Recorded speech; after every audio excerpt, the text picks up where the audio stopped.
And you're just in time for Richard Mwenja exclusive this July, the year of our Lord 2024. Welcome to the conversation. This is the only point on matters political and governance analysis. A lot is lined up for you on this discussion of the day, including our very new segment that is Heroes Corner with Ruto Arab Kirwa. We shall get to know who is going to grace that particular segment today. My name is Richard Mwenja. Let's begin by introducing the gentleman who will help me bring today's conversation home. That is none other than this renowned think tank. Former Minister Ruto Arab Kirwa. Yes, you forget to say former IGAD Special Envoy to Somalia, Peace and National Reconciliation, former MP for Cherangani for 2 decades, Really? former teacher, and a farmer. But we find that the ministerial position was the highlight The of highest, Yeah, okay. yeah. So we go for that. Thank you. Other than that, we also encouraging you to be more humble. Perhaps I have omitted the other of your Oh, yeah. accolades. That's very useful. Yeah. Sure enough, especially at a time when your name is missing in the picture. So many Kenyans were looking forward to Ruto Arab Kirwa being nominated CS, either for agriculture or some other dockets therein. It is missing. But your friends John Mbadi have made it to the team. Your son Kipchumba Murkomen is back on the cabinet. When I saw Chirchir, I suspected Kipchumba was hanging around the corner. Yeah. You knew he was around town. Yeah, they are the common suspects that we have around State House. Suspects? Yeah, suspects. You know, the issue is English is a very versatile language. We are not saying suspects from criminal perspective. But if you are to ask who is in State House with the president, you will hear the normal suspects. That will know Murkomen, Chirchir, Felix Koskei, and a few other names that we don't care to mention. A while ago, today on 24th of July 2024, the president has nominated some personalities to the positions of cabinet secretaries. And among them, we've seen John Mbadi, Salim Mvurya, Rebecca Miano, James Opio Andai, Kipchumba Murkomen, Hassan Joho, Alfred Mutua, Wilfred Oparanya, Justine Muturi, and Stella Soi Langat. And I want to take concern with at least 2 dockets. This one for National Treasury, John Mbadi, and also the other one for Murkomen. He's said to be the CS for Youth Affairs, Creative Economy and Sports. Yeah. At one point, you said that state officers must be beyond reproach. And when it comes to Kipchumba Murkomen, you said he still has a lot so that to solidify public trust in him. Yeah. So when this nomination has come forth, do you consider this an insult to the Gen Z demands and especially the people they were taking concerns with? Well, you know, time is the best healer. We were sacked by President Kibaki for 11 days. And we had a lot of reflections in those 11 days. Kipchumba Murkomen has been sacked, I think, slightly more than 11 days. We hope he has learned something. And I'm happy some of the shoes that he has been wearing are sort of sportish. So now he's in the right docket for him to deal with issues of sports. And he's also youthful because he's still a young person. When he was in Cherangani as a primary school student, I was their MP. So I'm happy. But I just want to advise him that to reduce the level of opulence display, the level of condescending attitude to the public domain, respect for those, even those who are the lowly in society, and also accept that all these jobs are fleeting. They are never permanent. Sure enough. Yeah. Now the person who's going to help us steer Kenya's economy to be like that of Singapore, that we so much desire to be as a nation, is none other than John Mbadi, nominated for CS National Treasury. We are now having a member of the opposition having firmly on his hand this very crucial docket. My worry is, should the economy go to the dogs, how then can we justify as a country? Because the blame could come from President saying it is you, the opposition people, we appointed you to this docket, you brought it down. On the other hand, the opposition is supposed to play oversight, making sure our economy is on the right trajectory. How do you think this is going to play out in the fullness of time, and especially this nomination of Mbadi to CS National Treasury?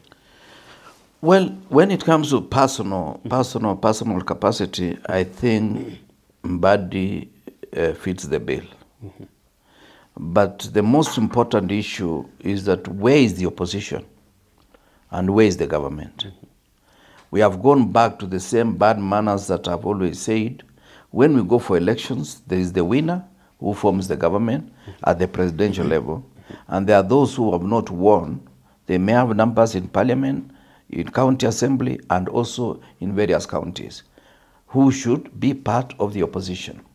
This therefore means we are still doing an assault on the institution called democracy and multipartyism. We've not come out of that. This is still the same bad manners, and that's why I've always maintained that we need to see how we can build institutions. Let us make the opposition attractive enough so that Bandi does not move from yesterday saying, let us give the president his skanks. Now is one of the skanks. Because if somebody is dealing with skanks and you join him, and almost 3/4 of those who are removed are back, or slightly more than half, which I do appreciate. You know, I would not have expected the president to take away everybody, because part of the blame goes back to him. He was part of that management, and if he said, or which he did, that they underperformed, he was part of that underperformance. So he cannot exonerate everybody. Otherwise, it will be akin to what happened in Ethiopia, where the emperor led his ministers to be taken away by the military junta. And eventually, when he thought another minister was to be taken, he was told, no, we've not come to take away the minister. We've come for you because we suspect you are part of the scheme. How come that 5 ministers have been taken away? Where were you when they misbehaved? So this is a very delicate balance that we need to have a look at, ask ourselves, do we want to go multi-party? Or are we going to go for an election where number 1 becomes the president and number 2 becomes the deputy president? Because we don't seem to believe there is opposition and government. We seem to want to solve a moral issue with the GNCs who are asking, with a political solution. In my opinion, this is the beginning of addressing the challenges the GNCs have been pushing forward. And I think the president on Sunday was boosted. Perhaps he had gotten the list from Raila. And he knew now that Raila has come to government, there is no problem. Let me deal with the GNCs. Let me unleash the most lethal force on them because I have resolved the political problem. So in a way, at the end of the 5 years, those of us in the opposition have no reason to blame President Ruto because we are partaken in stolen goods. You cannot say the president is a thief and the rest of us are no thieves. We have already partaken. If it's an oath, we have also participated in oathing. Both of you are thieves? Yeah, we are thieves because somebody stole. You are talking about him stealing yesterday. Today, you are going to eat from the same pot. You still hold the thought that mwizi hana majina mawili? That even when that time comes, it will still be? Ukidoea chakula ya wizi, wewe pia ni mwizi. So when opposition will be called a thief, yeah, by the side will also be the ruling government also a thief? Yeah. Because you see, you cannot, you see, if you steal my sheep or my goat in the morning, sure, then I come to your house and I eat it knowing that you stole from me. Do I still have any high moral ground to say you are a thief? Rightly put, rightly put. And I'm curious to understand, because you're a member of Azimio, La Umoja One Kenya Coalition, with the nomination of John Mbadi, Wycliffe Oparanya, Hassan Joho, and who else? And Opiyo Wandayi, for the respective dockets that they have been nominated to. Yeah. Do you consider that these are the sharpest knives in the cutlery of Azimio? They are not. They were just part of Azimio. Because you see, Azimio is basically Raila plus 2 others. And the 2 others is Kalonzo, Eugene Wamalwa, Martha Karua, and the rest of us who are now appendix to their thinking. For me, it was to make a recommendation today. Azimio is dead as a dodo. Already? What we should do is to pull out of Azimio. Really, we cannot pretend we are in Azimio and Azimio is in government. We need to start a new outfit so that it is clear who is with Ruto, who is not with Ruto. This is now a new dispensation. We need to begin a journey towards 2027. If Ruto wins again, we accept that he's going to be president for 10 years.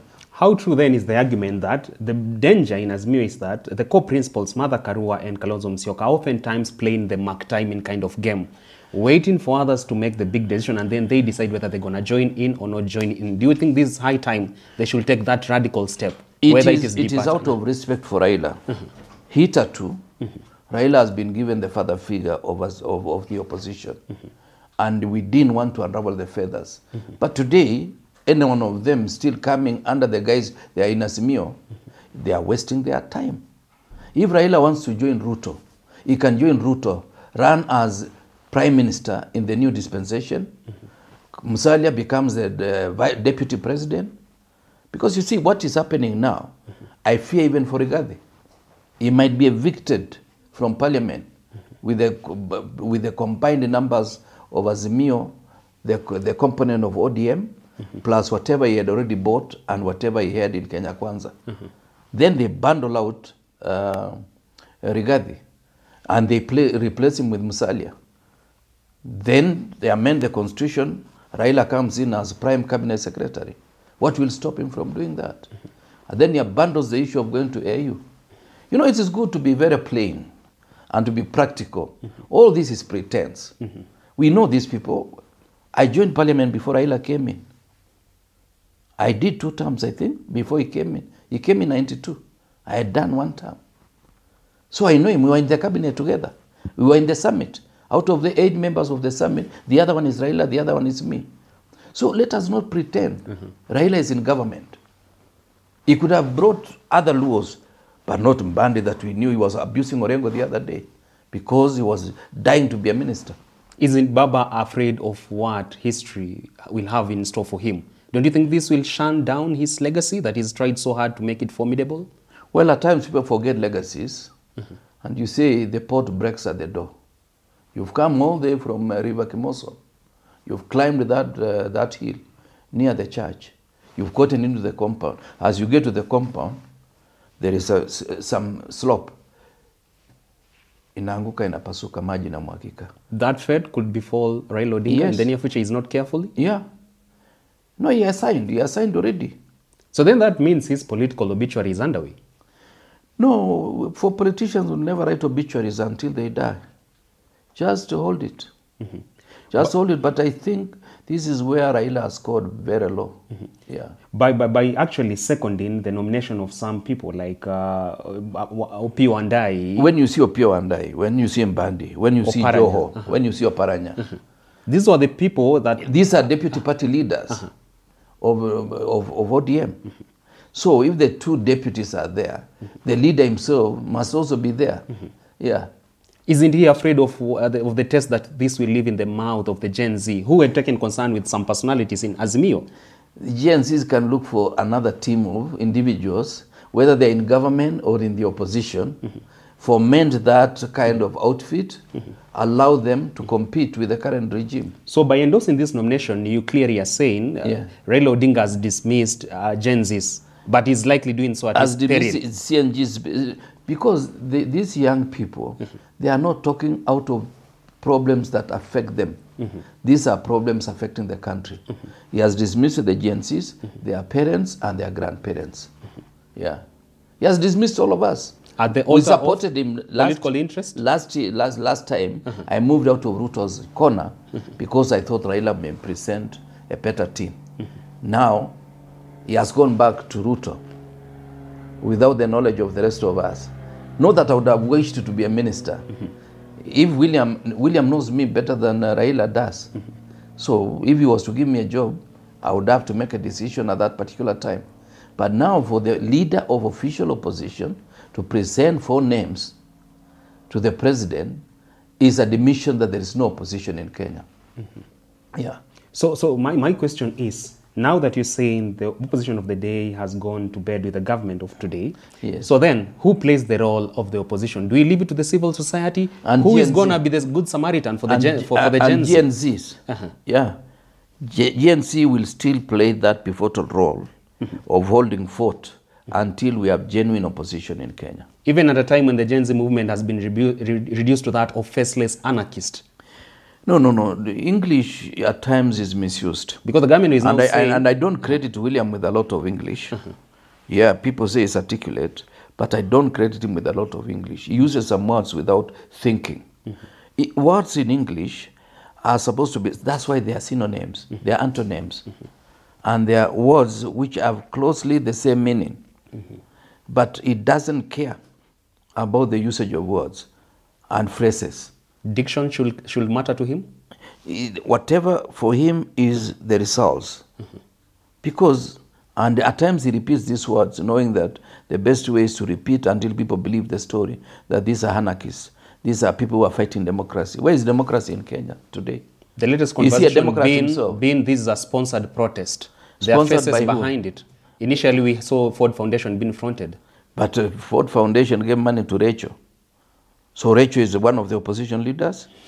So, you know. Let me ask. Yes. Your friend, second in command, Deep Rigathi Gachagua, he's seen all these nominations coming to fore. And initially we saw his ally, Mutahi Kega, governor of Nyeri, implore the president. Actually, he gave a demand that the Mount Kenya region must have at least 8 cabinet slots. It is not the reality, because we now have the names on board. Should this be a matter that should quake the heart of Deep Rigathi Gachagua? But they have retained, you know, they have gotten up to 7. Well, but not the initial number. Initial number, because some misbehaved, like Moses Kuria. He actually outboxed himself out of the position. Yeah, he never behaved ministerial. Yeah, he was more of a tweeter. Yeah. But for DP Gachagua, who earlier on had this hard stance that he has set traps, that Raila Odinga will never come to the bedroom of the government. But now Raila is at the core of today's government, looking at the nominations that have been made today. Should DP Gachagua treat his boss and even Raila Odinga with arm's length going forth? My worry is what the boss is thinking about Rigathi. This rapprochement that he had created recently was to just slow the process, fatten the cow for slaughter. But what I would want to tell him is to listen to the speeches of Winston Churchill. In one of the phrases, he says, I don't mind swallowing words because you don't suffer any constipation. So he can swallow his words without suffering from any form of constipation whatsoever. Is Gachagua the sacrificial lamb you're talking about? Yeah, it's being fattened for slaughter. I'm telling you. Watch this space. Whatever we've said since we started all these programs, they have come to pass. Your party leader, Eugene Wamalwa of DAP Kenya, has not made it to the list of nominees, and I understand he was not even eyeing one. But now we are seeing he's more sidelined by the Azimio Chief Raila Odinga by the day, him, Kalonzo, and Martha Karua. For you, because you are under DAP Kenya, none of your members has been nominated to the position of CS. We didn't present any. You never presented any. No. But my question is, your guiding light, huyu mtu ambaye ni mwenge wenu, Eugene Wamalwa, what would be advisory for him going forth? Let's pull out of Azimio. Let's start another outfit. There are enough words in English. There are enough words in Kiswahili. We can call it even Chadema. Chadema coalition. Ama Vyadema, whichever. Vyadema meaning vyama vya demokrasia na maendeleo coalition. We can call it any other word for simplicity, or even we collapse into one political entity through genuine coalition, so that we go for the next election as a strong political alternative. Otherwise, we are preparing to go to the opposition. But history has recorded you as one who is never afraid to take a new dawn, to start all over again. But do you think that's the same case for your party leader, Eugene Wamalwa? Because some believe he too is playing the Mark Timing style of politics, always afraid to take the bold move. Well, I'm advising him now. I'm just telling him plainly, and I will send him this clip, that we need to think drastically and we move out of Azimio. Let us not be left in a desolate house. You know, without Raila, where is Azimio? Let's move out and we think of something else. We can go to original term that Kalonzo had coined. And otherwise, we are wasting time.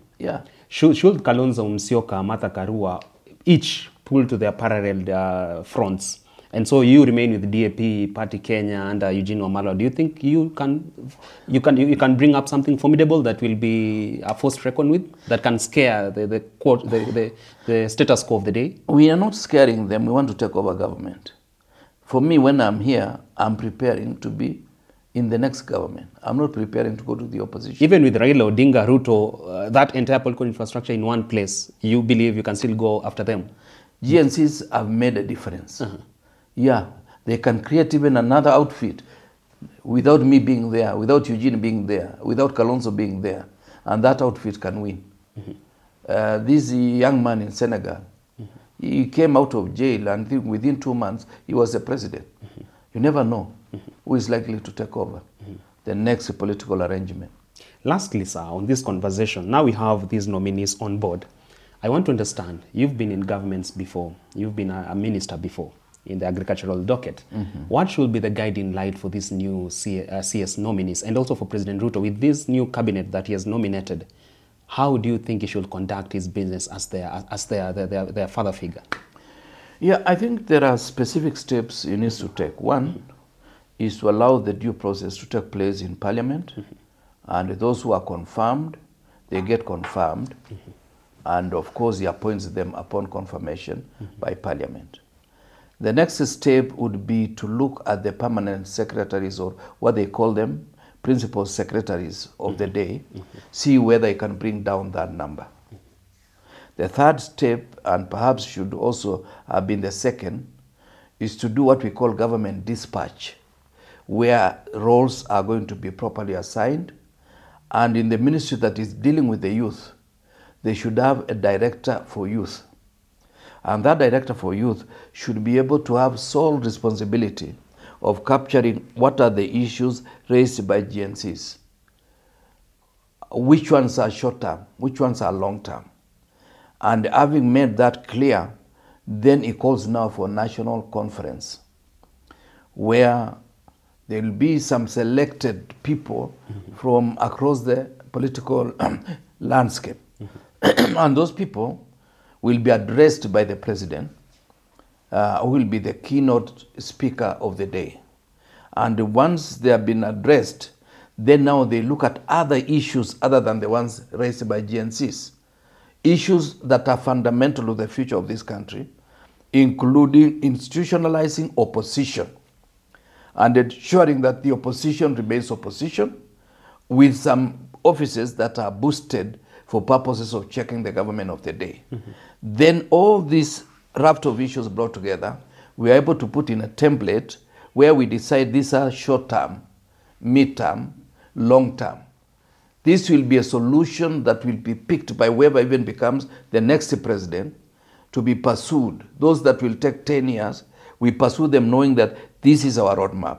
Those that can be done immediately, and which ones can be done immediately? Issues of recruitment to police, to the military, National Youth Service, KWS, KFS, that is Kenya Forestry Service, Teacher Service Commission, and any other form of employment should go to the people without pay.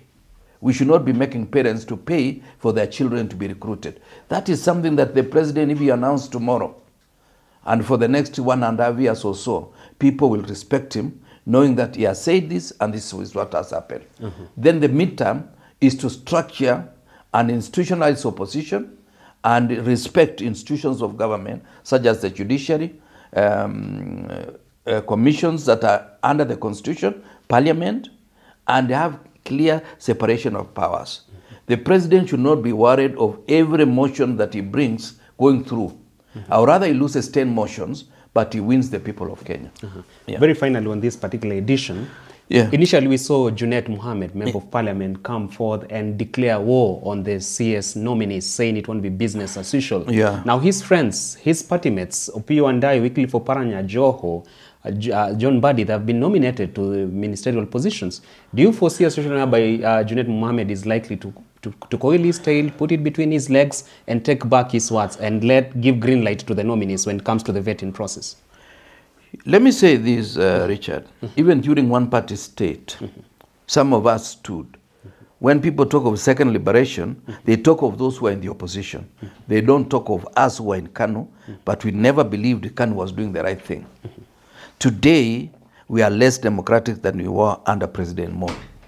We are less democratic than we were under President Moi. There are only two people in charge of propaganda in Kenya: William Ruto, Raila Odinga. When the two of them are sitting together, the rest of us will be rubbished by the public. Will that be a poison chalice, the combination of the two? Yeah, poison chalice. And the next place is the media. You've seen, and I said almost 7 months ago, the next place of call for William Ruto is to muscle the media. Yesterday, you realize there was a lot of demonstrations in town. Zero live coverage. Zero live coverage. Because I've told you, and I can say it to William. William is a potential dictator. You see somebody amassing wealth and being allergic to alternative opinion, the two combined is dictatorship. Would you then advise this country maybe to seek divine intervention? How do we move past this? What intervention do we need so that we have that Damascus moment as a country? Pray, pray, pray. And pray for the right reasons. Don't pray for people in leadership just because you want to sustain them with the hope that you will partake of the goodies one day. You know, the primitive society that we know in the history of mankind are people who used to expect that next Christmas will be better than last Christmas.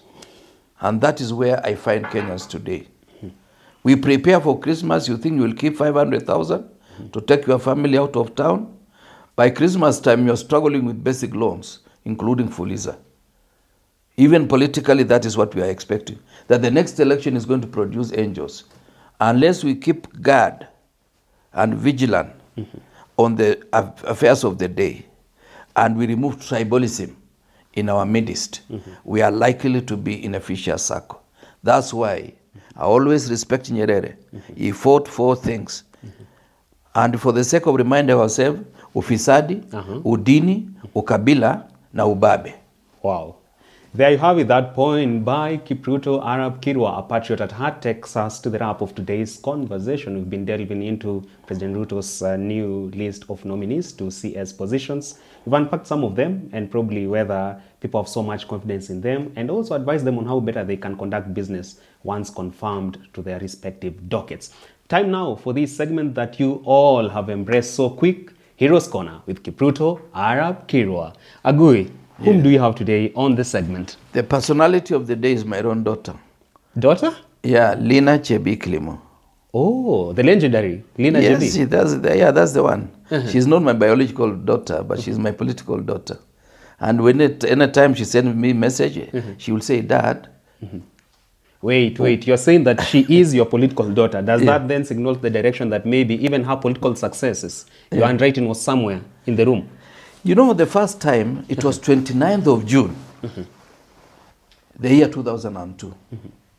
I had heard of her name, but we had a meeting at Amesia in Eldoret, where the president, the candidate to be then, Mwai Kibaki, the late Wamalwa Kijana, Charity Ngilu, came for a meeting of elders. And of course, I remember among my colleagues were the late Geoffrey Parpai, who later on became minister. Then I see this lady seated behind me.